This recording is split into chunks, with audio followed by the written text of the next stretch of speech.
It is April Good 29th. evening, folks. Again, this is your new thing now? This is your new thing now, Morgan? Take a knee. I'm making it a Take thing. a knee. Sorry. Welcome to the Wrestling Inc. podcast. I'm Glenn Rubenstein, joined by Matt Morgan and Justin LaBar. And Matt, that main event in AEW Dynamite tonight, Dustin versus Archer, so emotional. What did you think of that main event tonight? That's the first word that comes to mind. Emotional. Emotional. And this is an example of where blood is now all of a sudden not supposedly, but it is frowned upon amongst certain wrestling organizations. And I see certain reasons as to why you don't want to have blood for no rhyme or reason. You want it to mean something. Tonight's match, that storytelling, even on someone just getting their butts kicked, you know what I mean? We see so many uneven matches like this where there's not much story told except for one person just annihilating the other. This was the definition of sympathy, empathy, and blood really coming into it. And really, I thought if you just took a still shot of any point in this match of Dustin on the cell, I thought that picture is worth 1,000 words at least. I really do. I think, again, he is so damn good. And I don't get it. He's only getting older, but yet he's getting better. And obviously, this made Lance Archer look like a monster freak, a killer. And I loved it. I loved this for so many reasons. His family coming out to get involved. Were they going to throw in the towel? Were they not? This was a really well thought out story, I thought. Very well done. Yeah, now it's going to be Archer versus Cody in the finals. Even having that added on. What are they going to do with that? We'll get into that. But what the hell are they going to do with that match now? No, I know. It's crazy how they're doing this. So Justin and I were talking before the show started. So Dynamite goes live again next week, or is next week one of the tape shows? Do we know that, Justin?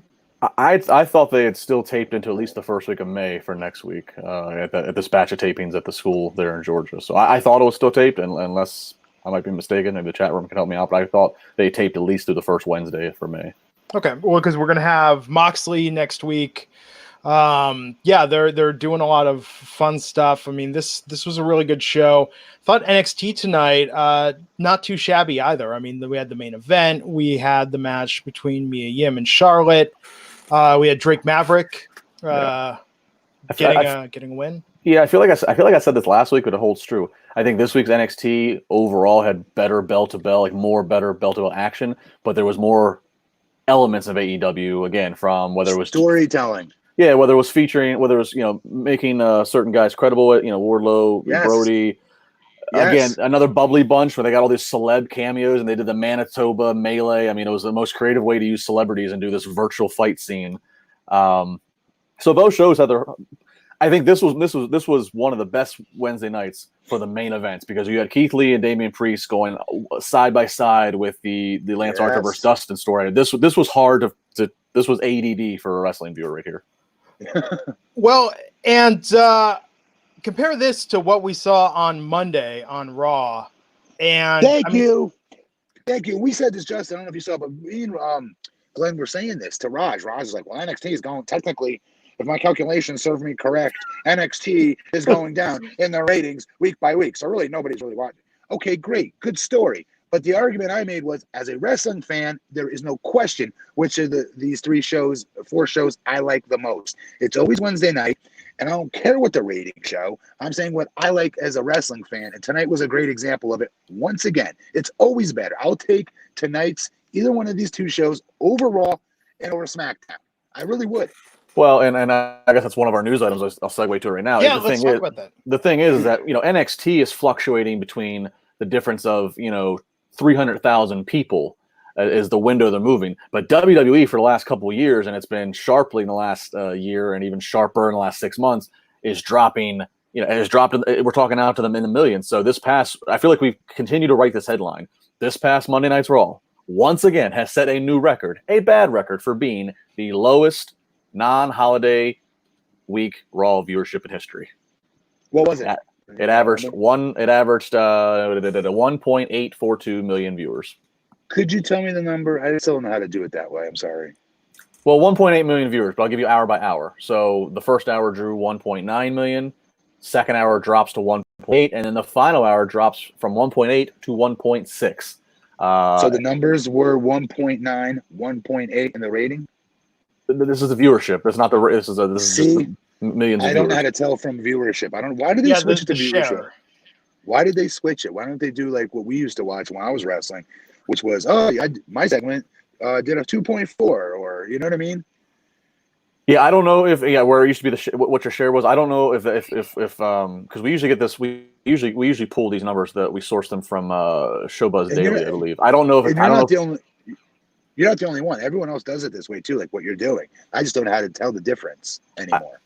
I don't know if we've switched to viewership rather than the rating, if it has something to do with the change in the. I don't know if they can calculate who's watching on Hulu. I don't know if that has come into play or what the. I can tell you, looking at the just cable ratings, 18 to 49. Here you go, Matt. For the first and second hours, the 18 to 49 demo was a 0.59 and a 0.56, respectively, and it got worse in the third hour. So, I mean, yeah, I think because when you talk about it in that, I mean, like a 0.59, 0.5. I mean, that's nothing. I mean, Matt, you know the impact number. What was the best impact ever popped when you were there? I used to know this. You used to rattle this off all the time. I think you popped like a 2. Like it was like a 2 or a 2.4 or something like that. 2.4? Yeah, 2.4 sounds right. Yes. Yeah. Yes, so, 2.4. Yeah, this in the demo rating, I mean, this is really sad. The content was really bad. And it's funny because it plays into this narrative of these rumors now about a WWE sale. I mean, Justin, is there any truth to that? Or is this just like crazy speculation? Yeah, I mean, I don't know. I haven't heard anything concrete. I know there's people. It came from Dutch Mantel. Dutch Mantel started this. Dutch Mantel tweeted that he'd heard chatter from Stanford that there was talk about sometime through May of either Fox or ESPN buying into WWE. And I've always said that WWE would the only company I could ever see buying WWE who would appreciate WWE and its live events would be Disney, which Disney owns ESPN. But nothing. That's just Dutch. I mean, Dutch is Dutch. He's obviously in the business, but nobody else has been able to, that I've heard, has been able to, source this. Yeah. So until we hear otherwise, I mean, WWE, the stock rebounding after they made those cuts, and $45. Wow. Although who would want to buy WWE right now with the amount of again, we'll talk about later, the amount of lawsuits they've just been hit with from shareholders. It's an ugly scene right now for PR lawsuits. There was several class action lawsuits have been filed by multiple law firms from shareholders to WWE. Everything we've talked about over the last year and a half, whether it be the controversy around the Saudi shows and have they gotten paid, the travel controversy that there was, to top executives, Vince himself selling major amounts of shares to fund XFL, saying one thing at the shareholders meetings and then the stock prices continue to drop over the last couple of years. All these things are being sourced in these lawsuits to say that the WWE has basically been dubious, have not been forthcoming to their shareholders, right? So, yeah. If you want to see the full, it is a lot. And credit to Mark Middleton and our Wrestling Inc. news staff. It is on Wrestling Inc. We have every page of every document filed. It's a lot, so go through it yourself. But that's the cliff note. Yeah. Thanks, Mark. Thanks, Mark Middleton. No, he does good work. So we're going to get into it in a second, talking about AEW Dynamite and then, of course, NXT. But first, I want to thank the sponsor of this episode. Guys, remember the days when you used to pop a 2.4 rating and now you're struggling to even get to a 1? It seems like so long ago. That was for you, Matt. That was entirely for you. Do you think guys forget about it altogether like I just did? Yeah, you can't even remember. Oh my God, do you ever have that happen when your partner says to you, like, hey, remember back that time we did that thing? And you're like, I have no recollection what you're talking about. That's how long ago it was. Well, guys, look, if that's ever happened to you, you need to check out Blue Chew. And Blue Chew can give you something that will take your mind off things, something we could all use right now, which is great sex. You can get that increased performance, that extra confidence in bed, feel like a young man again at BlueChew.com. Blue like the color blue. They bring you the first chewable with the same FDA-approved active ingredients as Viagra and Cialis, the science put to use to improve your sex life. You can take them anytime, day or night, even on a full stomach. Since they are chewable, they work up to twice as fast as a pill. You can be ready whenever that opportunity arises, which, hey, you got time on your hands now. You need a break. Trust me, this is going to make it so easy. You set the mood, you chew one, you wait like 15 minutes, bam, it is go time. So if you could benefit from more confidence where it counts, Blue Chew is the fast and easy way to enhance your performance. Now, this is prescribed online by licensed physicians. You don't have to go to the doctor's office. You don't have to wait in line at the pharmacy. It ships right to your door in a discreet package. You go on the website. It's so easy to sign up, answer a few questions. They are made in the USA. They prepare and ship direct, and they're cheaper than a pharmacy, and there's no more awkwardness. It's as convenient as it can be. It's as if from the heavens, someone is just reaching down and handing you a boner, and it's yours. So really, can you get better than that? And we've got a special deal for our listeners. Hopefully their hands aren't cold when they hand it to you. That's true. That would be counterproductive. No, warm hands. Warm hands. Handing you yes. We've got a special deal for you. Visit bluechew.com. You're going to get your first shipment free. Just use our special promo code WINC. You're just going to pay $5 shipping, but it is free. Again, that's BLUEchew.com, promo code WINC to try it free. It's a better, cheaper, faster choice. We thank them for sponsoring the podcast. And we get so much good feedback from our listeners who try this, who say it is the truth, it is real, and it has improved their sex life. So we thank them for sponsoring Wrestling. Everybody says it. Everybody says it. When they first came out, I remember I used to hear people like, Bruce or what's his name, Bischoff and others, right, talking about it. I'm like, yeah, right, they ain't using it. And whatnot, but like the more it started to get out into the marketplace, the more like your own friends would start talking about it. Like at the gym, I'd hear about it in other places that you wouldn't expect to hear it. And really quick, while I have everybody here on this subject, Glenn, you always say discreet packaging, right? So yes. What do we really think this accomplishes, though? I love Blue Chew, but what do we think this accomplishes? This discreet packaging. Like, do we think like it's at the front door and like it's like this a Mission Impossible thing, or like the receiver opens the door really slowly, looks down, looks around, make sure nobody's looking, make sure. Then finally, when nobody's looking, he dives out on it real quick, brings it back inside, and then do you know what I mean? Like, what are we trying to avoid here? We're in 2020 right now. Look, man, it's all out there, folks. It's all out there. We now have genital hair trimmers now, folks, and now we have this. So really, at the end of the day, all of our stuff is out there. At this Come on, Matt. Folks. Look, there's no more shame.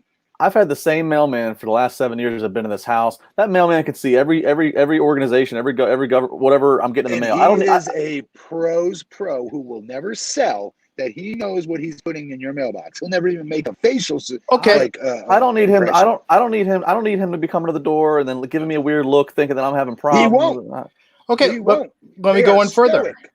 Let me go in further, Matt. They are professionals. Let's say your wife or partner. Well, you're the mayor. They're not going to do anything to you. Of course, they're going to be professional to you. I'm not mayor of my town. Yeah, but let's say your wife gets the mail. You don't want your wife getting something that says like bone pills. You don't want her to know your secret weapon. You gotta, it's like, is it him or is it Blue Chew? You gotta keep that, that's discreet. That's your own secret. I don't know. I don't know if that freaking horse is out of the barn by now or not. I really don't. That's a good point. There was a point in the game in which, I wouldn't have wanted that to be, and I think that's a good one. Yeah, I like it. I think I like the packaging it comes in. So it ships. I should have saved it. Ships in like a regular brown envelope. Comes in a little pouch like this. Now you open it up, and here. Oh no, it didn't work. I was gonna try to do like with the light. So your face looks like Matt's face right now. The light shines. It's like the briefcase in Pulp Fiction when you open this pouch, just coming out. And I like that. Now, depending whether you get Tadalafil or Sildenafil, you either get one of these envelopes or one of these envelopes. So this is the Tadalafil, or pardon me, this is the Sildenafil. Same ingredient as Viagra. Mm-hmm. This is Tadalafil, same ingredient as Cialis. I like Tadalafil because it's got Tada right there in the name. It's magical. I will always take that one over the other one. I'm being so sincere. In my opinion, for my DNA, I always feel it works the best. Yeah. Everybody's different. But I swear, more friends that I know use the Cialis ingredient you just said.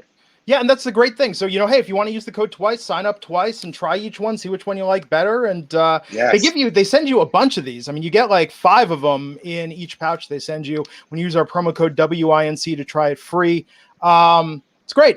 it's great stuff. Love having him as a sponsor. It has improved this podcast. It has definitely improved my sex life, as it were. And as it were. And let me tell you, during this downtime being at home so much, I think it's good. It's good to have something to take your mind off things. And what's funny is I've had fans that have even DM'd me. Talk about uncomfortable. Okay, I'm not going to talk about the photos because Matt likes to encourage that behavior. But somebody encouraged me and was like, "Oh, I just want to thank you for it. It was great." And I was like, "Oh, so your partner likes it?" They're like, "I don't have a partner. I've just been gotten this and going at myself." And I'm like, "That's commitment, man. You got to spice things up." It's like, okay, that's new. That's a new one. But apparently people do it for that reason as well. Glenn, what? You can't possibly think I'm just going to just roll on to the next segment after that. No way. Now let's get into the review. Investigate. We're going to investigate here. Folks, this is why you got me on the show. All right.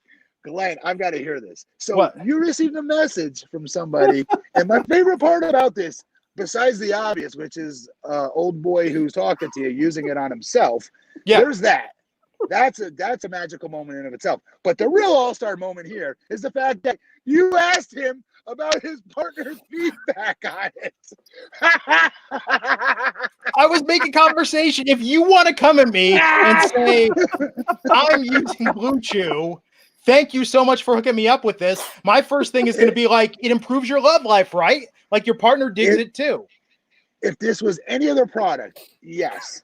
So maybe I should look at it that way, right? If there's any other product, that is something you would ask, definitely.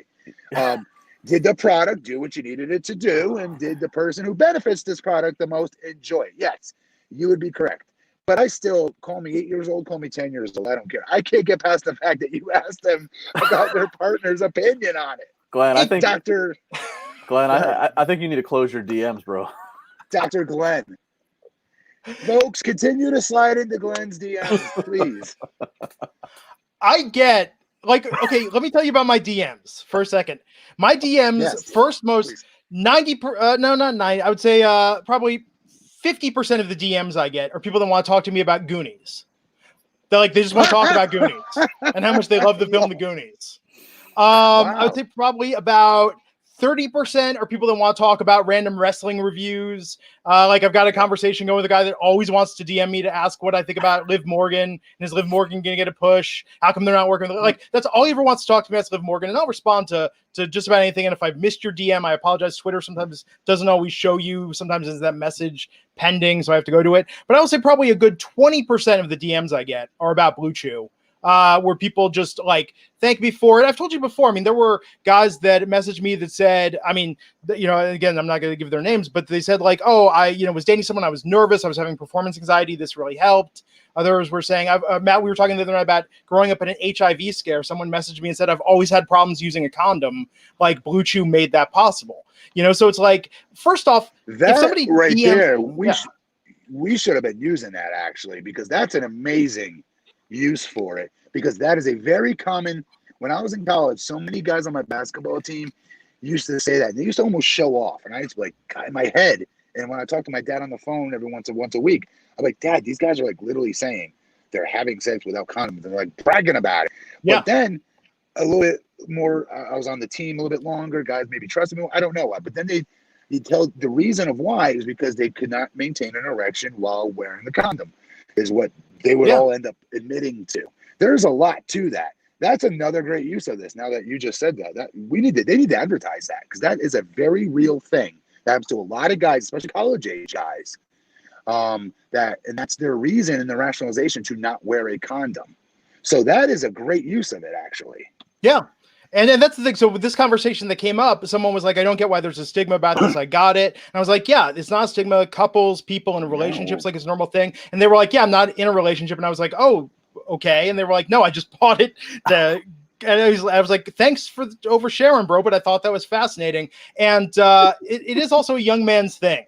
We're not going to get into details about this, but Matt, Justin, you guys know if you're a younger man and you've got alone time and you are not in a relationship, some guys become sexual MacGyver. And I think if Blue Chew can aid you on your sexual MacGyver-esque exploits, whether alone or with a partner, use our promo code WINC. And Yeah, I'm gonna have to close my DMs after this one because shit's about to get weird. But we thank them for sponsoring the podcast.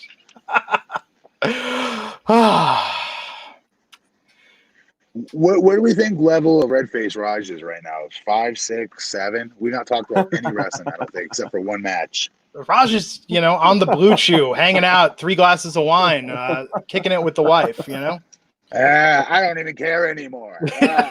Or maybe not. Maybe just 3 glasses of wine, blue chew, and he's by himself. As we've learned now, it happens. It's a thing. He took some blue chew and he's recording a Ryback podcast. Hang on. Ryback. Yeah, I'm watching. We need to understand what I'm saying. Listen, I've got these 3 jokers doing my podcast right now. I totally abuse them and make them do my podcast while I don't do anything. Oh, wait, why are you recording me? Honey, shut this off.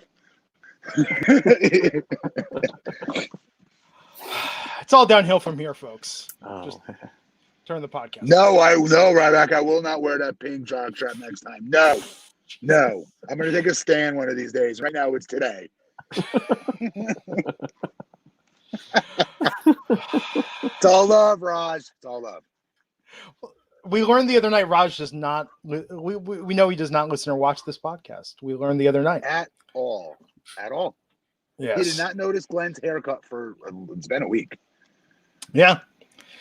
Shradeep Sengupta, 100 rupee. What is that? What's the currency there? I forget what it is. Ooh. It's not rupees. It's can't remember what that symbol is for. Asking why do AEW having so many weapons? Why does AEW have so many weapons matches? Hager and Moxley championship match was it. Then this week and then next week again. I think they're just trying to change it up right now. I haven't had a problem with it. When he says it that way, it sounds like a little bit much or overkill. Not even overkill, but the stories and the wrestlers that have used it, I don't think it's just been thrown away.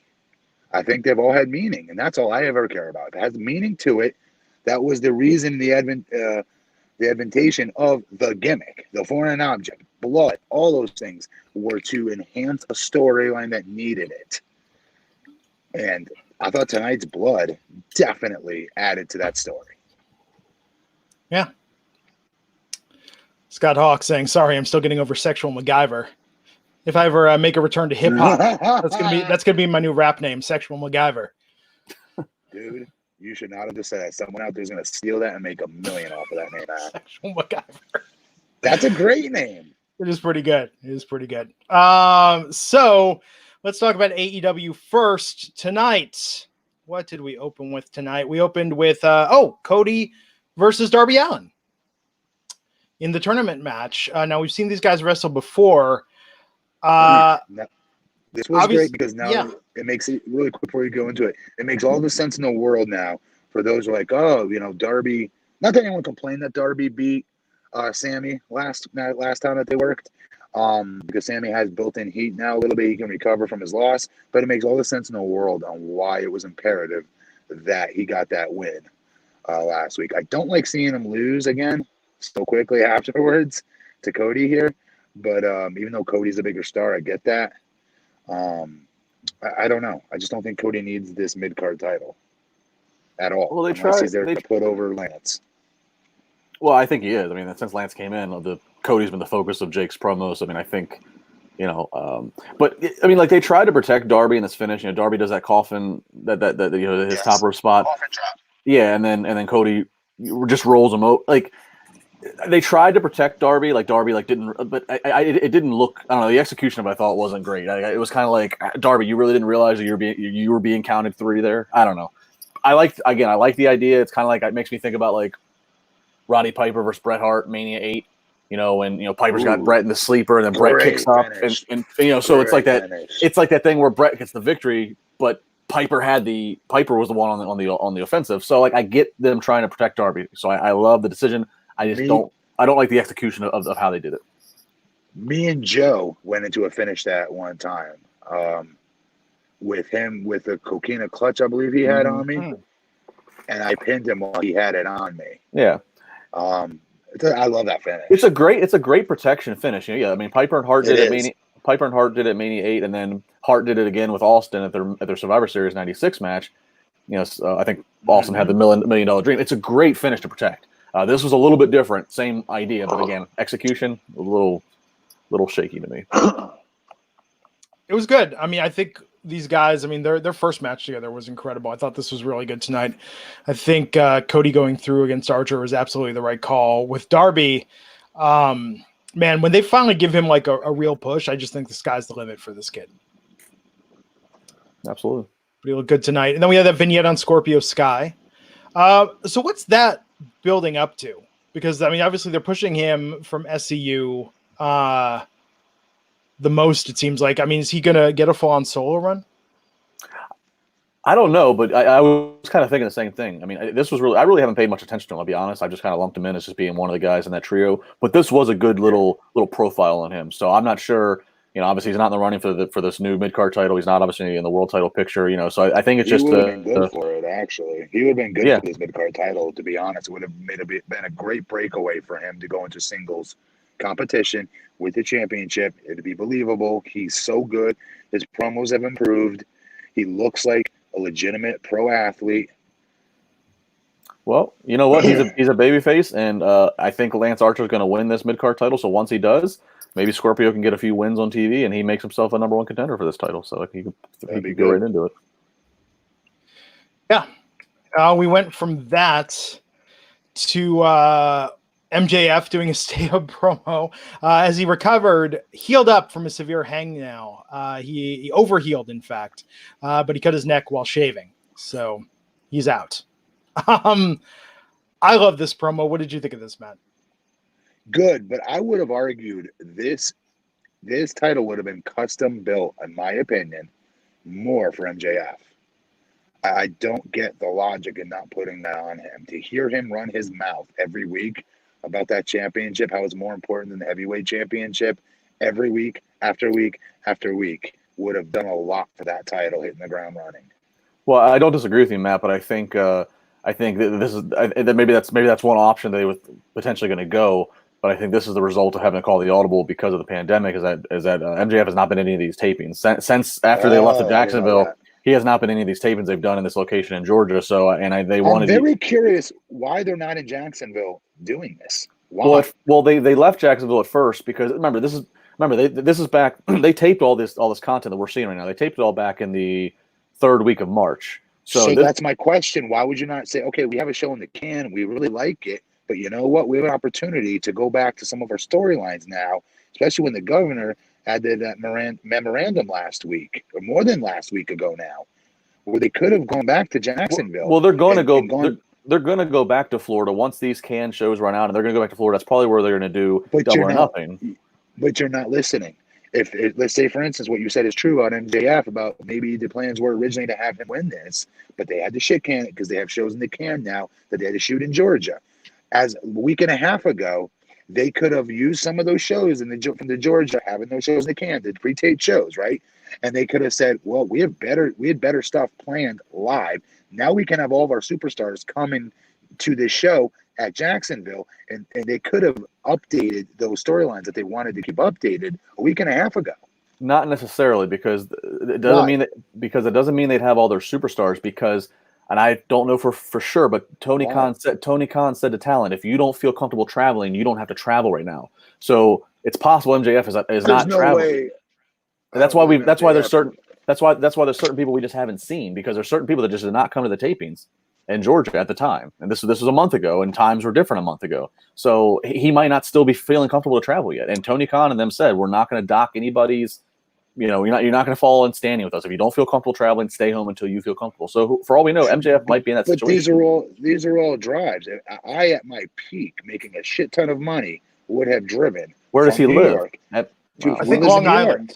Long Island. Yeah, but New York. I would have driven. That's why I would have driven. Yeah. To get away from that. Why would I want to be in the heart of the pandemic? Actually, Matt, let me go a step further. AEW, because of that, might have said, MJF, you should, unless you're going to come here and stay here, maybe they asked him to sit it out for that reason. That could be true. Going back and forth in the middle of the hottest part of this pandemic and back to them. Hottest part of the pandemic, back to them. Yeah, I could see that. Yeah. I mean, and I feel for what's going on in New York right now, but from a pragmatic point of view, like that just seems my like mom was going back to Connecticut, which is not much better. It's crazy up there. And same thing. She's supposed to move back last month. I was like, you're out of your mind. Oh, it's no big deal. What? Yes, it is. You ain't going anywhere. You're not leaving. I forbid my mom for the first time in my life. And she's been here for the last 30 days. Wow. And she's going to like it. That's a far bigger story that we do not have the time to get into, but fascinating. Let's talk about Wardlow versus Musa tonight. That's how you pronounce it? Musa. Squash match. Ooh. Wardlow. Good for Wardlow. Love Wardlow getting squash matches. I love that. Once again, that same new spot that he used last week. Hold him up in the corner. This time he connected. He bust dude's nose open, blood. It was vicious looking. It was great showing for Wardlow. Yes. I am Air. $2 to make the joke. MJF needs a manscape to not get injured. See, it's true. Ooh, ceramic blade. Good one. Ceramic blade. So the Bubbly Bunch tonight, trying to top their Flim Flam dance from last week. This time, what do you call it? What's the name of the challenge that they did tonight? It was called the Manitoba Melee. Okay, got it. And it involved Chris Jericho's dad, Jay and Silent Bob, Virgil, Vicky Guerrero, and Lou Ferrigno, the Incredible Hulk. Why not? Why shouldn't he be part of it? It's true. he gave 110%. Man, I loved Lou Ferrigno as a kid. That was oh yes, my favorite show. One of my favorite shows. Hulk. Absolutely. Then we had Jimmy Havoc and Kip Sabian with Penelope Ford versus the Best Friends with Orange Cassidy in a no DQ, no countouts match with the Best Friends picking up a win. Matt, what'd you think of this? I don't know. I'm not a big Best Friend mark. I'm just not. I love Orange Cassidy. Not a big Best Friend mark. Yeah, I give them credit because I mean they did a lot of hardcore stuff with the ladders and the chairs and everything, and doing all that in basically an empty arena with you don't have the crowd feeding off to help that adrenaline. I mean so I give you props for that, but at the same point it was just like a tornado tag of chaos. There was just no rhyme or reason. I don't know. I'm kind of indifferent about it. I don't want to poo-poo on their efforts because they tried, but. This didn't really do it for me. I'll do it was interesting them referring to Orange Cassidy as a manager tonight. Yeah, they were joking about it, like Jericho saying, or Shivani saying, "Look at a manager that can move like that," and Jericho fighting him. That was cool. But again, this is also a case of where when you're watching both shows live, I also was like, because simultaneously there was a women's match of Charlotte and Mia Yim that was bonkers. That's what I focused on during that.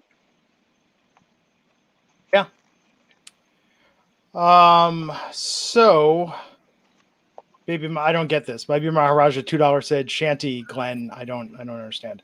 Is that someone in the I don't know. Everyone in the chat. Stupid. That was stupid. No one understands. Other people are saying it. What you just said. Well, I don't understand, so how about that? Matt, you realize now that's how we know we're old, is where if somebody says something and we don't get it, we're like, oh, that's stupid. The kids with the references. You kids. Yeah. Yes. Totally old. Yes. I don't know anything. What even, it's going to be May soon. Like, has time lost all sense of meaning? No, May is Friday. It's April. Maybe it's May. Maybe it's April. I don't know. We have lost. I've definitely lost all sense of where we are. Definitely. Yes. Yes. This podcast is the only way I know what day it is. Am I going to be talking to you guys? Is it Wednesday? Is it Friday? Like, what a day? Yeah. Yes. So Sean's. Britt Baker. The Britt Baker promo about how to be a role model with Reba, real name Rebel. I love this. I thought this was great. This was very entertaining. Was this TNA Rebel? Oh, yes. That's a good question. Yes, it was. There you go. Yes. I like her. My friends are, yeah. This was good. She's getting very, very comfortable. more and more, and I'd say a lot of her YouTube stuff too, and on other people's podcasts or vlogs. See, want to show your age? Call it a vlog, folks. Other wrestlers' vlogs, and she is really feeling this character. Yeah, she's pointing out about okay, if unless you're smart, don't wear glasses, and suck it in if you're fat in a picture. And she's showing Tony Schiavone and the quote of saying, "For all you fat cows, Photoshop and filters are a thing. Use them." It was just a great quote. So our chat room now, Matt, and this shows us we are Jinder Mahal fans. I did not remember that Shanti is what Jinder Mahal says, and it means peace or tranquility. Oh, that was the only time I did not like Jinder Mahal when they were making him do that. Remember that? Out of left field, like, what are you guys doing to him? He was fine the way he was. He didn't need to have that BS over. You know what I'm talking about? Where they overly playing to stereotypes of people's backgrounds and whatnot, and it's lame. That was an example of it. Yes, because that dude is a thoroughbred badass athlete who will kick your ass, and he looks like $1 million. He did not need any gimmicks with it. I agree. Although I did like him with the Singh brothers. Yes, I did think that was good. Me too. I did too. But when he was doing that, don't you remember? He was doing this. I can't do it. My fat hands won't appear in the camera. You know what I mean? And doing calm down, be peaceful. All that crap. It's like that's the exact opposite of who he is. That dude is a live wire. I know. He is an energy drink 24 hours a day. Yeah. So apologies to the chat that us Jinder Mahal marks didn't remember that. I am disappointed because we do put ourselves over as Jinder marks. We have brought shame to this podcast. No, we brought shame to Jinder. Wait, if we titled the episodes. If we gave each episode a title, that would be my title for this episode. We have brought shame to this podcast. No, my title for this podcast is Blue Chews helping some dude whack off more. Terrible. Terrible. So glad I'm not single. Especially now. Anyhow. Being single would suck. It right would now? Be terrible. Oh, yeah. Good Lord. That would be... In general, I would argue, but yeah. Yeah. Shawn Spears versus Baron Black. Shawn Spears getting a pretty easy win via submission here. Who's Baron Black? I don't know. Who's Baron Black? Another one of the independent wrestlers they've pulled in here to fill. Georgia. Yeah. Okay. Matt, the match you've been looking forward to, Brody Lee versus Marco Stunt. I know your money was on Marco to win this, but Brody won via pinfall. It was. It was. And a complete upset and a complete shocker. Wrestling Inc. fans that may have missed this barn burner. Brody Lee managed to pull it out. He dug deep and he pulled it out at the last second, if you could believe it. He reversed a choke slam, of all things. He was about to eat a choke slam from Marco Stunt that for sure was going to put him out of action, maybe even take him out of his career for that matter. Permanent injury. But he was able to come and dig deep from underneath, and big time Jeff Hardy-like Ricky Morton babyface comeback. None of that happened, folks. But yeah, I don't. Let me ask you guys a question. When does it become enough to where I know they have a full roster? I get that, but at this point, there's not anybody out there that thinks this kid is gonna win, right? Any of these matches, right? Not in this current trajectory, but I could see them giving him some sort of run. With multiple wins? I think it would have to be like an Ellsworth thing where but Ellsworth got a technical victory through Dean Ambrose helping him cheat, but I think Stunt could get something at some point.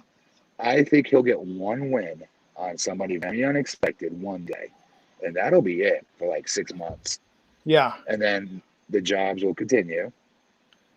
I don't know. Kind of like Mikey Whipwreck in ECW. Kind of like yes. Yes, there you go. Granted, Mikey was obviously bigger sized, than Marco, but it's still the same kind of like. He took punishment the entire time. Right. And he got over, believe it or not. Mikey didn't he get over? Didn't he beat Steve Austin when Steve was there briefly? Didn't I think Mikey Whipwreck beat Steve Austin? Wow, if so. When Steve was there for that very short window after he got fired by WCW before he went to WWE, I think Steve did business with Mikey. He understood. He saw like this could be something fun. This would be something that's worthwhile. Don't be putting thoughts in Steve Austin's head and trying to palm them. No, because he's talked about this. I'm not putting thoughts in Steve Austin's head. He's talked about this before. Paul Heyman's talked about it. This is Anthony Y making the joke, don't hinder the Glender. Thank you for the $1.99 super chat. But I did want to point out, Matt, if you look at the comments of Monday night's YouTube video, like 75% of those are people talking about how stoked they are Jinder's back. I think WWE did not anticipate his actual fan base. They're stupid then, because everybody got behind that when he first came back.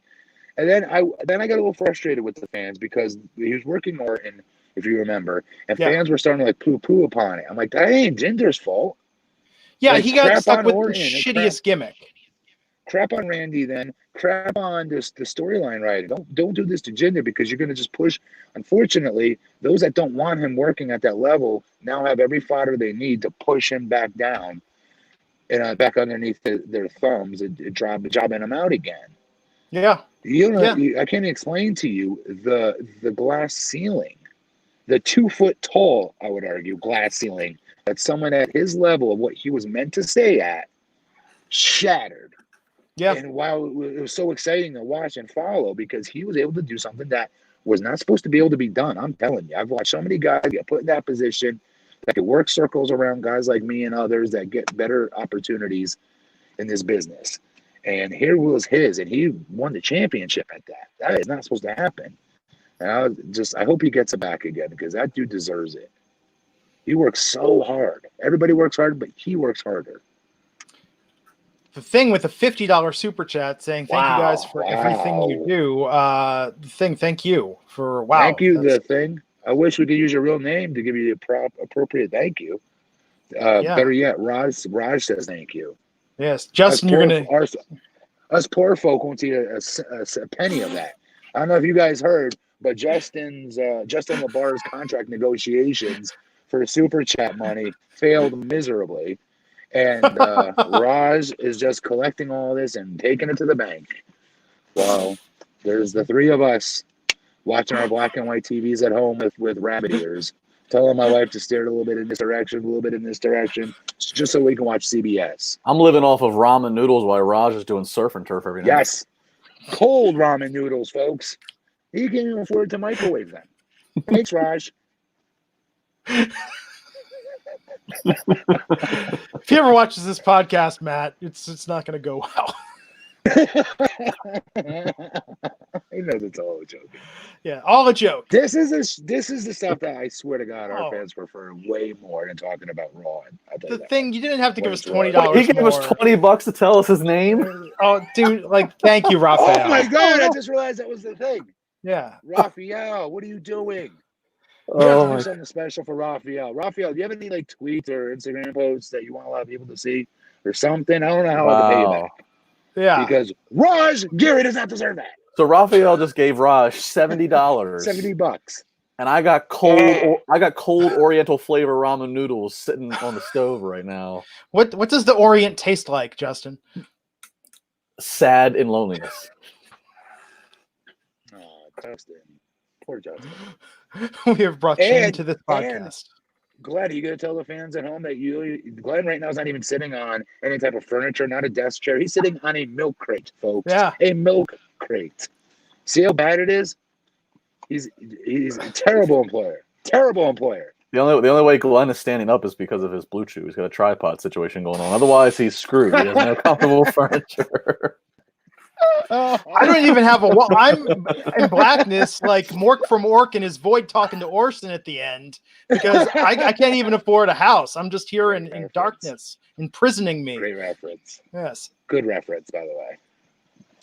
Xavier Leone sounds impressive. $50 MX. I think that's 50 pesos. I want to say it's like $2 American, but hey, it looks good. We are not judging you, by the way. Yes, we're not judging you. I just want to say for the audience at home, you all need to go on strike. We're calculating Raj's balance. That's all. Yes. To spend on his next night of getting schnockered up. Hitting the sauce. Hitting the sauce. Sauce. There you go. Justin can't even afford sauce. He's just got his seasoning packet. Sometimes when he wants to get loose, he just pours it right into his mouth to feel alive. Kevin Pavayo, $2. I think Jinder should cash in on Drew. I think it's going to be. I think Jinder's not even going to have to. He could be added to the Money in the Bank match, but I think he's a natural for the title shot after Rollins. Like Drew versus Jinder is just perfect. Yeah, it's a great story. Yeah, you don't want Jinder with the Money in the Bank briefcase because the briefcase he doesn't need it. Well, right, and because the briefcase comes out of nowhere spontaneously. You want Jinder in a feud for a couple of weeks or months with Drew because there's so much story to tell. Yes, please. They hope that they do it right. I wish there were fans for this, just because, for the two athletes' perspective, to say, "Hey," and they're saying it. They're best friends. Remember back in the day when we were doing that bullshit? Listen to the fans right now. You know what I mean? They're not going to have that moment. That part of this sucks. Yeah. But still, though, I'm happy for both of them.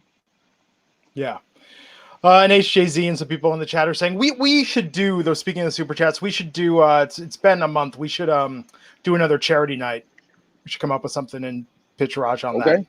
Yeah. Matt, Monday, let's call him out on the air and be like, we're going to do a charity night. Yeah. To the people in the front line, front line battling COVID, having to, like the healthcare people. We should find something. If there's a organization to donate money to that, I mean. Dude, I mean, we did over $500 for Culture City, so I think we could absolutely do something nice. I got one better, and I got this from some nurses I know, some police and fire department members I know here in our city that said, it's amazing that so much people in our community, these different places, gas stations and whatnot, want to give us free donuts, free coffee, and they want to thank us because they don't know what else to do to contribute to thank us for fighting on the front line. But at the end of the day, that's our job 24 hours a day, 7 days a week, which makes you want to say, this is even more reason why we want to give this to you, because you guys are so humble. But what they've told me is there are people out there that are homeless, or there are people out there that really need this way more than them. So I got to figure out how to figure that out and how we can raise money for people that, do you know what I mean? That are, really, really down on their luck and don't have anything. Let's think about that. Well, we should do our next charity night. We should do it on Money in the Bank Sunday night when we do our Money in the Bank, because the pay-per-views are always a big boost of viewer. I mean, we're doing well overall. It rings into it too. That's a good idea. Money in the Bank, right? So let's just tell Raj we're doing Money in the Bank. Okay, I'm in. Yeah, come on, Raj. Seriously, please. Let's just figure out which charity we're going to do. Let me just say, in fairness to Raj, when I pitched him on the Culture City thing, like Raj immediately responded. Right? It's a great idea. Yeah. Like I know we make jokes here, but I think Raj is 100% on board with this. I think it'll be good. I think. So back to isn't it also interesting that on AEW Dynamite, the return of Jinder Mahal gets everybody like we're talking about this. I mean, I think it just goes to show that. We're excited. Leonzo Duncan with a $5 super chat saying Jinder had the look, the music, the entrance of a champion, but the booking was terrible, and people forgot they were behind him in the beginning. It's because they gave him that Islamophobic gimmick, if that's even the right term for it. And I mean, he's not. He don't need that. Yeah, it's of Indian descent and Canadian. But the way they tried to get cheap heat on him was just pathetic. He doesn't need it. He doesn't need to talk in a phony voice. He doesn't need none of that. That dude is walking shredded wheat, razor sharp, cuts all over his body. Today's day and age of pro wrestling, we don't see that much. Yeah. We don't. Now you got him, Andrew, the two guys on that roster that are just shredded. I'm not saying just to be a body guy. I mean that in today's day and age of pro wrestling, it is such a rarity. And then on top of it, the main hook is that these two have a background. They have a story, a backstory to tell. And they both are phenomenal storytellers in that ring. Dude, he's not just a body. He can work. He could cut good basic one-on-one heel promos. Dude, he's a good heel, man. I could watch him all day. Big fan. And he looked like $1 million when he came back that first night with Heath when he was in the suit, looking sharp as hell. I mean, yes, remember what we said? We said this was not designed for him to look the way he's looking right now. I said that. I said that dude looks Rock-esque. Like he looks like somebody who just came out of Hollywood. Yeah. And he looks like a star. And Cheap Pop, that suit. That suit was a David Allen suit. That's who does all my suits. That dude who does John Cena and a lot of the W roster. David Allen clothing. If you guys ever, the guy does some. Justin LaBar with the ramen noodle packets has a guy who does his suits. What a name dropper! No, this guy, he started as an entrepreneur in Pittsburgh. He just did the thing called proper knots.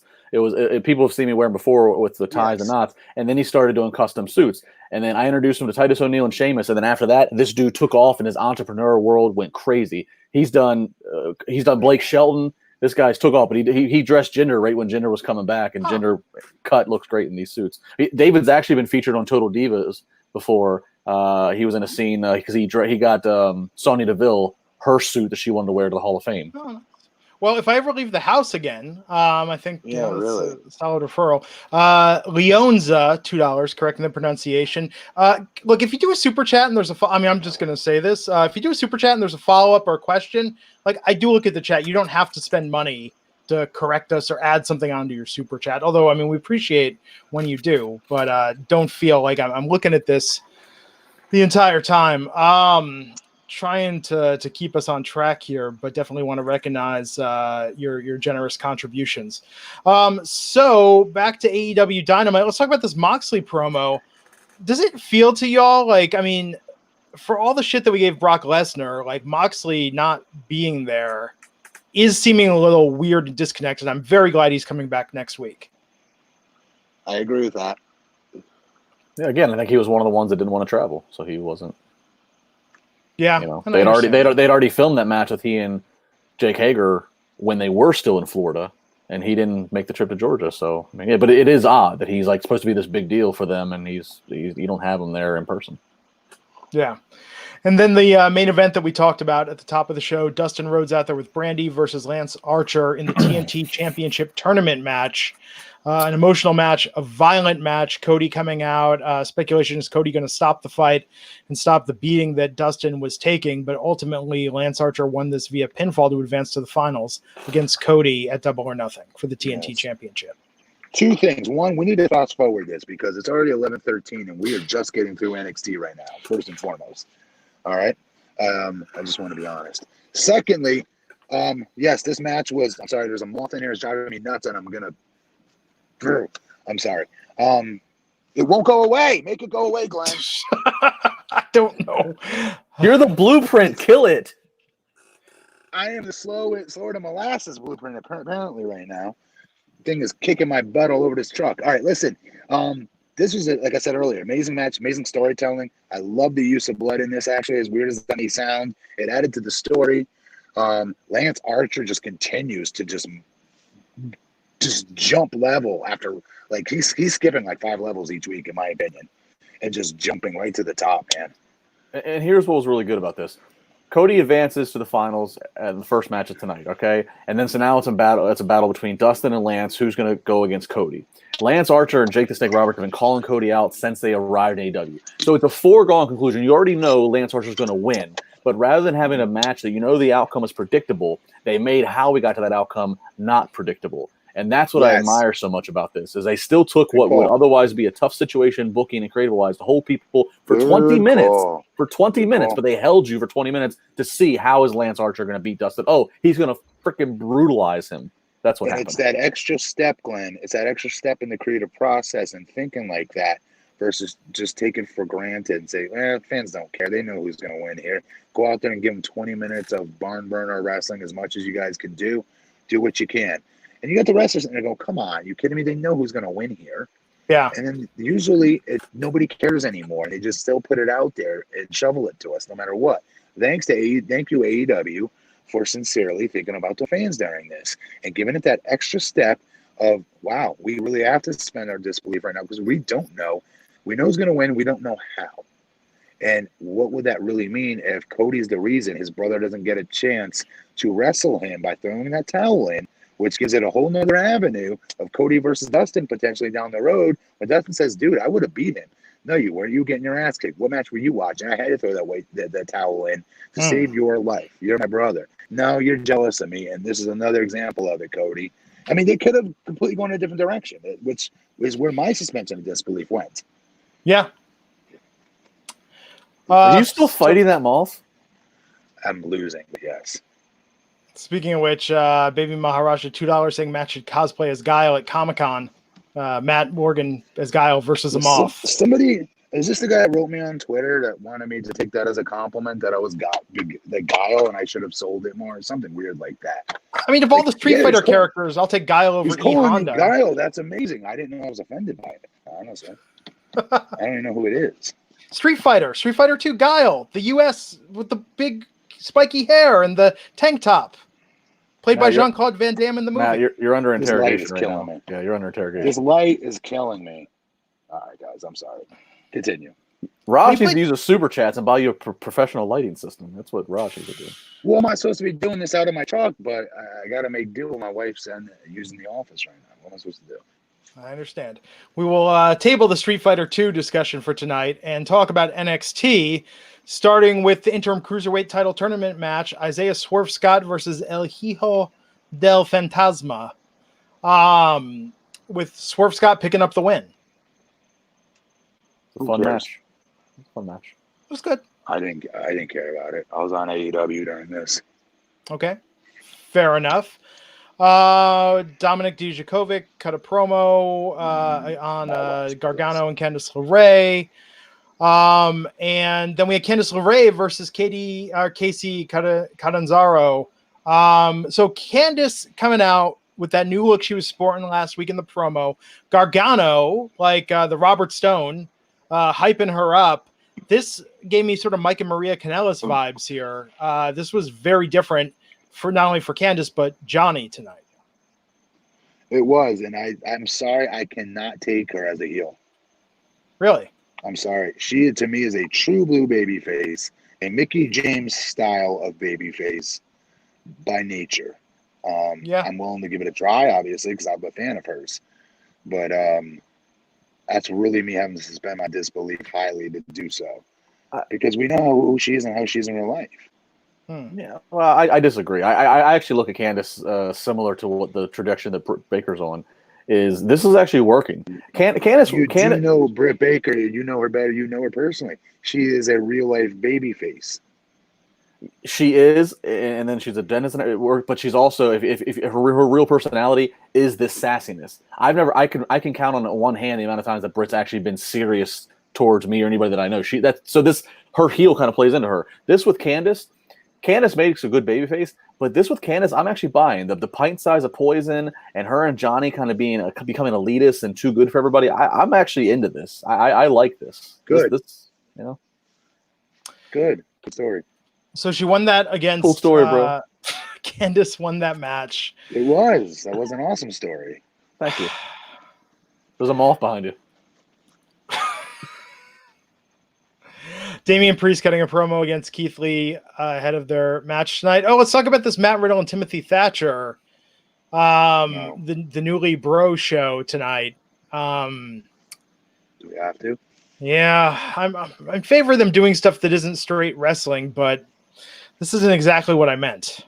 I'm still having a hard time moving past the fact that they just think they could take any British wrestler and just put it in old boy's place like that. I still don't get it. It stereotypes as British wrestlers that they all have to be the dry, stiff one. Do you know what I mean? Selling for crazy zany Matt Riddle. Do you know what I mean? I don't know. I don't know. I'm probably overanalyzing. I just don't like it as much as the other. It is funny that they only acknowledge who the British wrestlers are when it is the guys that are stiff and dry. When you have Drake Maverick, who's a British wrestler, but he is far from stiff and dry. Yes, and there's many like that. They don't have to always play the Steven Regal, William Regal type of persona. So is he actually British? I'm looking at his Wikipedia page. I'm assuming I could be, then I'm wrong. I mean, that's my assumption as well, by the way. Like the air about him. Yeah, but I also thought, what's her name was British, and it turns out she's Australian. Okay, here we go. SFC Axel 187 is saying Thatcher isn't British, but he wrestled in the UK. But I apologize. They are sort of playing him that way. I agree with you, Matt. If I hadn't looked that up, that would have been my assumption too. And I'm assuming most viewers would think that just by something about the way he carries himself. So Yeah, I mean, whatever. Like, Matt Riddle comes across very well. This is what it is. But Fabian Aichner and Marcel Barthel suddenly struck and attacked them from behind. So Imperium beating him up at ringside while the announcers called the action. If Walter's not there, I don't care about Imperium. I'm sorry. Me either. Yeah. They announced the next week Velveteen Dream versus Cole for the NXT title. It's going to be on next week's show. Charlotte Flair versus Mia Yim for the NXT Women's Championship. So, Matt, I know you were excited about this. What did you think of Charlotte versus Mia tonight? Great. Awesome. Yeah. This had all my attention. All of it. This is why I wasn't able to comment as much on that AEW match that was countering it at the time. This was really well done. Super well done. And I enjoyed it. I enjoyed the entire segment, the entire match. Yeah, a fantastic match. And I saw a weird, I mean, some of it's the people I can follow or people that I might search for. I saw a weird amount of hate for like Charlotte, like people that don't like Charlotte in the NXT division or whatever. Yes. But do you not understand? Even though that Charlotte got the 1, 2, 3 and goes down in the record books as the winner, she still helped make Mia Yim. Mia Yim is elevated to another level, having a match like this, a competitive, awesome match like this with Charlotte. I don't understand how people who claim they're such wrestling fans don't understand that basic principle of how the mathematical formula works. They don't. I don't understand it either because, guys, this could have been a different women's champion for NXT that would have beaten Mia Yim in this same exact hole in the card, if you will, that was being reserved for her, let's say, okay? Or you have her wrestle Charlotte Flair, who gets talents over. You can say whatever you want about her. Her matches are very good, very awesome, super athletic. She plays a great heel. Therefore, by proxy, that baby face generally always gets the sympathy, always gets the empathy. And most importantly, because Charlotte's so damn athletic and wants to make the others look good, she lets them get all their shit in. Let me be very clear with you all. Most wrestlers aren't that friendly, aren't that cool to their opponent to let them get their shit in. Like Mia Yim was able to get in tonight. Mia Yim became a bigger star tonight. There's no question about that. And should clarify, it was not a title match, but hey, it could have been for the title. It could have been for $1 bajillion. We all knew Charlotte was winning tonight, but Mia still looks strong even in defeat. And that, don't you see? Why even bother? I'll tell you why even bother. Because it was to suspend our disbelief even more that Mia Yim is going to upset Charlotte Flair here tonight. Yeah. And therefore get you more pissed at Charlotte, which is obviously working, if you're all making comments about it, and get her more heat, while also Mia Yim getting over tonight. Mia Yim got over tonight. I don't care what anybody says. No, I agree. I mean, this was good for her. After the match, Flair stood tall. Io Shirai came out, cut a promo in Japanese, said next week Flair is hers, so they're going to have that title match. Next week, back from the break, we saw Kaden Carter with Casey Catanzaro backstage. Candice and Johnny walked by. Lorraine mocked Catanzaro and warned her that this is the new NXT. She better get used to it. And they announced Finn Balor for next week. Then we had Dexter Loomis versus Shane Thorn. I hate the name Dexter Loomis. It sounds like such a pervert name. Like he's driving a panel van somewhere with no windows in it. But then he looks like a pervert when he's got the sleeve of tattoos. He's got leather gloves on. And he looks like he's somebody who's going to do some weird things with his hands. He does look like a weirdo, but his name is super weird. It was there in the great words of the immortal Raj Giri. Glenn, the guy that DM'd you about whacking into Blue Chew, did he have Dexter or Loomis in his name? No, please rephrase these sentences. How about this, folks? Is this much better? Fans, do you like this? Is this much better? You look like Are You Afraid of the Dark? Yeah, Matt's going to tell us the story, everyone. Anyhow, Dexter Loomis versus Shane Thorn. Dexter Loomis won. And, let's talk about Drake Maverick tonight, getting the win over Tony Nese. Perfect. They set this up perfect. Tony Nese talking all this smack. And Drake put it on his Instagram, I saw on his Twitter, of Tony Nese's promo talking smack about him. And the fans just lit up the comment section with, who's Tony Nese? Who's this guy? Who's the hell does he think he is? He's about to find out who you are, Rockstar Spud. And they weren't even calling him Drake. The fans, so it tells me a lot of fans were like They're very legitimately emotionally invested in him right now. This was perfect. This was a great win for him. And that freaking dude, he is a star's star. I'm sorry. I don't care how big or tall, short he is. It doesn't matter. He is just such a bigger than life character and star in every sense of it. And WWE, no offense, but also shame on you for not making better use of this dude's talents. If you couldn't see from the stuff he was doing in TNA, and that's TNA, folks, of getting over with the most ridiculous segments and getting whatever was thrown at him over, that doesn't mean you have to automatically bring him into your company and make him a utility person. Doesn't mean you have to automatically make him a manager because, he's diminutive. His character is so damn big, and he knows how to work. He knows how to wrestle. He knows how to get others over. He knows how to get him over on the microphone. But most importantly, he knows how to get himself over in a day and age where most of those talents do not know how to get themselves over. They have to be scripted. He doesn't need to be. He is a star, and I'll always say it, and I've said it since his YouTube videos he was doing versus Party Marty Scurll when I was trying to get him hired at TNA. Yeah, they took a really great path here. This was not necessarily your traditional cruiserweight match. This started out as just Tony Nese wearing down Drake. And I mean, as a man, one of the most just insulting things you can have happen is to be open palm slapped. And Tony Nese just open palm slapping him, abusing him. I mean, that's a humiliating thing as a man to be slapped by another man. And he's doing all could relate to that and get pissed and And then Drake fires up like we've never seen him. He gets vocal and bigger than we can ever imagine.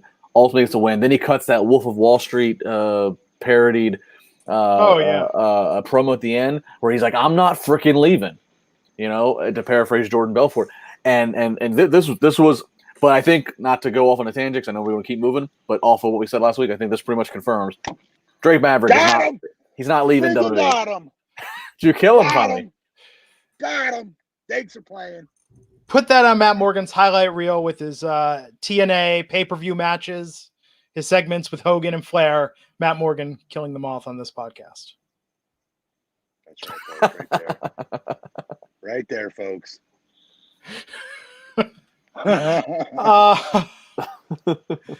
So Drake won this. I mean, Drake's there to stay. But they have to. I mean, whatever.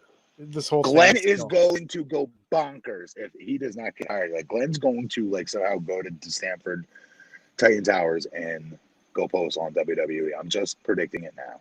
The whole thing is just so weird. I mean, we talked about it at length, but if I was actually, let me say this: if I'm Drake and they already released me and I'm counting down the end of my 90 days, I would let them think oh yeah, let me win. This is going to be good. You're going to hire me back. And then I would go to AEW and give him the finger and just be like, eat it. Dude, he could be like Pillman-ish. Mm-hmm. Seriously, as far as, oh my God, this is a shoot. This is real right now. Yeah. Think about this. This is probably the first time in WWE history ever that they have publicly announced that they are releasing a talent, and then after doing such, that talent got a live microphone. This is not a tape show. He got a live microphone. That's never happened. The Rick Rudes, anybody who's ever been released. The Daniel Bryan firing? Remember when he got fired and some of the others got fired or something? But he never got after Nexus. Right. But he didn't have a live mic until he got rehired. What I'm saying is Drake was publicly fired, and if this isn't a case of a tape promo where they could edit it or screen it, he got a live mic. So in theory, this is the first time a talent could literally have just gone. I mean, it wouldn't have been good for his career, but he could have said whatever. CM Punk never had it either. CM Punk was never not under contract when he was doing that stuff. He was still renegotiating when the pipe bomb happened. But he was still under contract. He was still under contract. Yeah, okay, you're right. Dude, Rockstar Spud is super creative, so I hope he's got something up his sleeve in case they are not re-signing him. He does something that we'd never forget. Yeah. Dude, he's creative, so I hope so. I hope he sticks it to him if they don't re-sign him. He's facing Kushida next week. So the title match tonight, we had the North American title being defended, Keithley defending against Damian Priest. Pretty lengthy match. I mean, Lee retaining, but what did you think of this, man? Good. Two very good big men. I mean, what's not to like about this, right? Yeah. This to me was a mega main event, actually. And this was tough to focus, I'll be honest. because of the emotion that Dustin was making me continue to pay attention to, right? Yeah. I mean, but this was a great main event. I have to go back and watch it again to give you my real opinion on it. But from everything I saw of it, I'm like, oh my God, why does this have to happen now? They couldn't have put this on like 20 minutes earlier so I could give it my full attention. Because honestly, if this was on paper, this is a match that I would argue pay to see even, honestly. Yeah, I mean, Keithley's a champion. Keithley retains. Yes. But I'll tell you what, I watch every person I watch come out, every guy and girl. I listen to the music. I watch the graphics. I watch the lights. I watch how they look. How do they walk to the ring? And I watch it all, and I keep in mind, like, could I see this as my main event WrestleMania? Could I see this guy or girl? Damian Priest checks those boxes. And by the way, he can work bell to bell. It's like when I see the way they do the Damian Priest entrance, where the light shines on him, he's here, light shines on him, he's there. He does the Archer thing, the fire. He looks a little dark. He's got a dark side to him, but then he's got like this kind of a little bit of flamboyance. You know, can steal your girl off your arm type of thing. He has got it. He checks the boxes, and I'm every time I watch him, I'm just like, God, this guy is. What's the flamboyant? What's the flamboyant part though? The flamboyant part comes from what they've done in the pre-tapes. They've cooled off on it some, but when he first started making his TV debut on NXT back in the fall, they were showing him with all the pretty girls, the nightclub. It had the Evolution look to it. Him at the nightclub, the sports cars, the valet parking. So yeah, it gave him a little bit. It was they've cooled off on it, but it kind of took. You know, this is a guy who used to be. This is a guy who used to be Punishment Martinez in ROH and a very dark look to him. This kind of such a cool name. That's such a way cooler name. Yeah, yeah. And but they put this case up where he's still got that dark, dangerous look. Like you don't want to meet him in an alley, but he also had that look of like he's still human. Again, he can steal any girl. So I just there's a lot of things about him that I watch him walk to the ring and I'm like I could see this in a stadium full of 80,000 people for your main event. I assumed his gimmick he was a vampire for a while at first. Is that not the case? Yeah, it was very when he started, it was very it was very Undertaker-esque. It was supposed to be very kind of supernatural dark. He's evolved as time has gone on with some more, you know, some more humanistic characters. He has that look though to pull that off, quite frankly. I always thought, but yeah. Well, I know the Undertaker's his biggest inspiration, his biggest his biggest looking up get to in line. Get in line, kid. Right. Next week we're going to see Karrion Kross. That's right. I'm excited for that. Yeah, should be good. So that was NXT. Both good shows tonight. Matt, you going to declare a winner? Yes. This is a tough one. I got to go to AEW because that main event drew me in ridiculously. Like, more than normal. And I wish I didn't have to pick a winner in this one. Well, you don't have to. I'm going to go on record. I'm going to say both shows were equally as good. Oh. Because listen, Charlotte versus Mia Yim did a lot. Yeah. That main event did a lot. And, you know, AEW had some squash matches, which I'm a fan of. I'm not putting them down for that. But I don't know. I don't know. I want to give them both an equal grade tonight. Well, there you have it. Justin, any other news stories to cover? Last thing, real quick, at WrestleVotes, who WrestleVotes has been an insider who has hit a lot of things accurately before anybody else has grabbed onto him. WrestleVotes had a report out. Him? Time out. Him? What is this? A Twitter account or something? It is a Twitter account. It's anonymous. Nobody knows who the identity, but he's been very ahead of a lot of things over the last couple of years. He's got a good track record, so we are willing to acknowledge him. One more asterisk. What makes him have a good record? How many? If you had to guess. More than 24. Okay. Basically, he's somebody that's very plugged in because without going into minutia, we can tell that. Anyways, he had he put out a tweet just recently that we shared. He basically said that he talked to a source that said, right now, given the situation, WWE is willing to grant a release to just about anyone who makes a request right now. Goes on to give a quote to say, basically, if a talent wants out, they can go. That's coming off of the situation that WWE right now is in with making the cuts they've just made, the situation they're in of not having live events. So just noting that it's a different situation that WWE right now is supposedly in, whereas in the past we've seen WWE hoarding talent. Obviously, we saw them make a considerable amount of cuts a few weeks ago.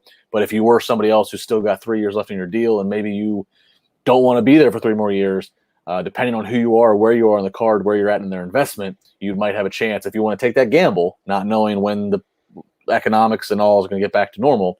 That you could potentially get out of your deal right now, and WWE is willing to. What are you going to go do? Whoa, really well, exactly. Where are they going to go? What are they going to go do for work? They're not going to go to the wrestle anywhere else. So that's not brave of them or brazen of them.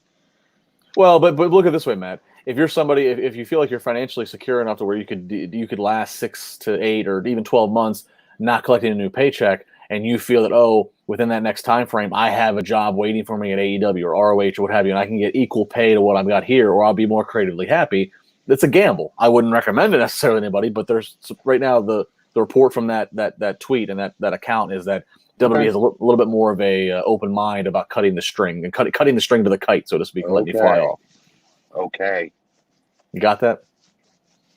Yes. That's it. Okay, there you have it. He's at BP Matt Morgan. He's at Justin LaBar. I'm at Glenn Rubenstein. We'll catch you back here Friday night to talk about SmackDown. Until then, stay safe, stay healthy, stay sane. And we'll catch you back here next time on the Wrestling Inc. podcast.